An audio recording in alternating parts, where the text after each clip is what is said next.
Kali ini Ibu akan membahas mengenai reproduksi bakteri. Yang pertama itu ada reproduksi aseksual bakteri, di mana reproduksi aseksual dilakukan dengan cara pembelahan biner, yaitu pembelahan dari satu sel menjadi dua sel. Pembelahan biner merupakan pembelahan amitosis karena terjadi secara langsung dan tidak melalui tahapan-tahapan pembelahan sel. Bisa diperhatikan dalam gambar, di mana di sini terlihat ada dinding sel, membran sel, dan pemanjangan nukleoid. Kemudian nukleoid terbagi. Dinding sel dan membran sel mulai membentuk yang namanya sekat atau septum. Kemudian sekat pemisah terbentuk dan terbentuk dua sel anakan. Selanjutnya itu ada reproduksi seksual bakteri. Konjugasi adalah reproduksi seksual dengan cara memindahkan materi genetik secara langsung dari sel bakteri yang satu ke sel bakteri lainnya melalui jembatan konjugasi.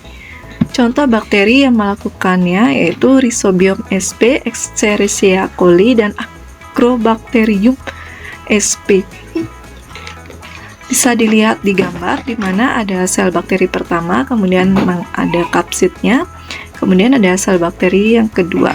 Kemudian terjadi kontak antara dua sel, kemudian terbentuk kopi plasmid, dipindahkan. Akhirnya dua sel yang mengandung plasmid inilah merupakan reproduksi secara konjugasi.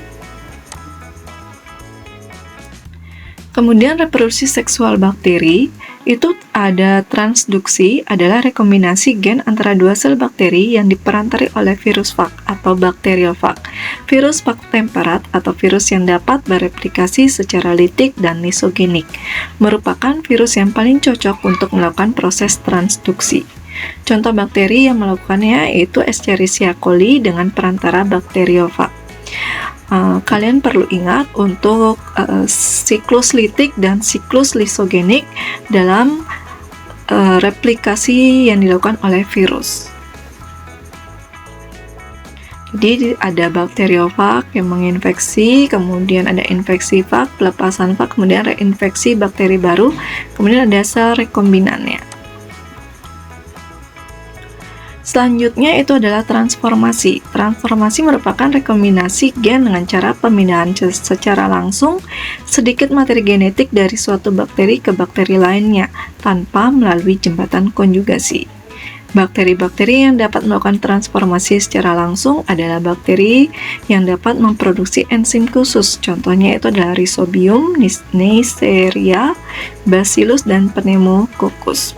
Jadi di sini ada sel bakteri, kemudian ada DNA bebas. Kemudian DNA itu diambil oleh sel bakteri ini. Terjadilah rekombinasi DNA ke dalam kromosom. Sehingga di sini terbentuk sel rekombinat. Inilah yang dinamakan reproduksi secara transformasi. Sekian pemaparan yang bisa Ibu berikan. Terima kasih.